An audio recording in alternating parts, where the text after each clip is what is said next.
안녕하세요. 모나라 피부과 원장 김대효입니다. 이번 영상에서는 무삭발 비절개에 대해서 이야기를 해보려고 합니다.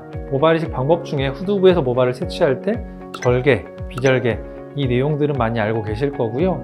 절개, 비절개 어떤 게 더 좋은 수술, 더 나쁜 수술 이런 게 있는 게 아니라 각각이 가지고 있는 장점과 단점을 따져서 나한테 맞는 수술 방법을 선택을 해야 된다. 이 내용도 아실 거예요.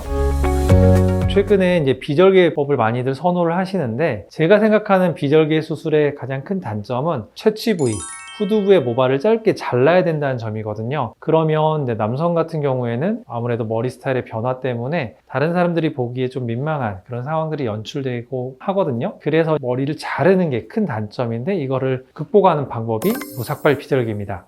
그래서 많은 분들이 최근에는 무삭발 비절개도 굉장히 많이 문의를 주시고 계시는데 무삭발 비절개도 병원마다 종류가 다르다는 걸 알고 계셨나요? 아마 이거는 모르셨을 것 같아요.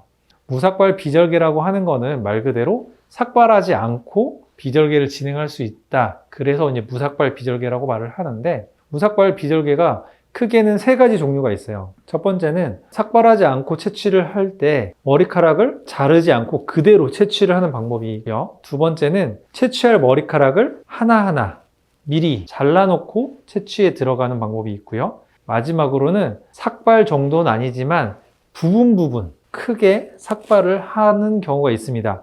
엄밀하게 말하면 이제 마지막 세 번째 방법은 삭발의 일종이라고도 저는 이제 생각을 하는데 우리가 예전에는 줄삭발이라고도 불렀던 방법으로 얇은 줄 모양으로 삭발을 하고 기존 머리카락을 남겨놓고 그런 줄 모양의 범위 내에서 우리가 듬성듬성 이렇게 또 채취를 하게 되면 전체적으로 삭발했던 것과 다르게 티가 안 난다라고 해서 히든 컷, 인비저블 컷 여러 가지 이름으로 불리우고 있습니다. 근데 이거는 병원마다 이제 이름을 붙이기 나름이고 결국은 비슷하다라고 생각하시면 되고 여러 가지 이름으로 불리고 있는데 줄삭발을 다 통칭하는 건 아니에요. 저희 병원에서 주로 하는 두 번째로 말씀드린 미리 잘라놓고 들어가는 방법을 이렇게 명칭하는 병원도 있기 때문에 명칭만으로 구분을 할 수는 없지만 병원에서 무삭발 비절개다 라고 했을 때 사실은 좀 더 꼼꼼하게 따져봐야 될 것 같아요. 꼼꼼하게 따져봐야 되는 가장 큰 이유는 자르는 방법에 따라서도 약간의 차이가 있을 수 있기 때문인데요. 첫 번째로 말씀드린 머리카락을 안 자르고 바로 직접적으로 자르면서 수술하는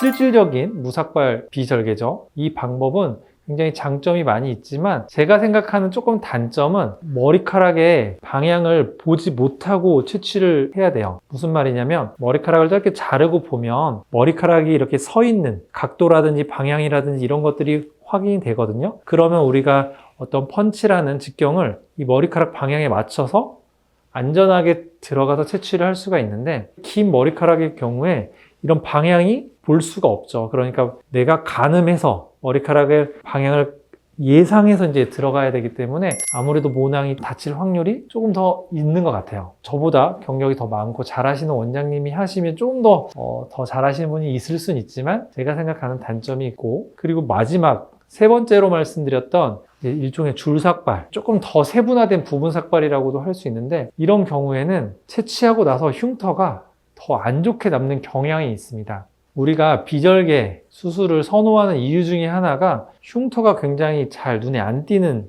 장점인데 이렇게 줄삭발을 하고 채취를 하게 되면 나중에 봤을 때 약간 바코드 모양의 안 예쁜 흉터들이 조금 더 눈에 띄는 경향이 있어요.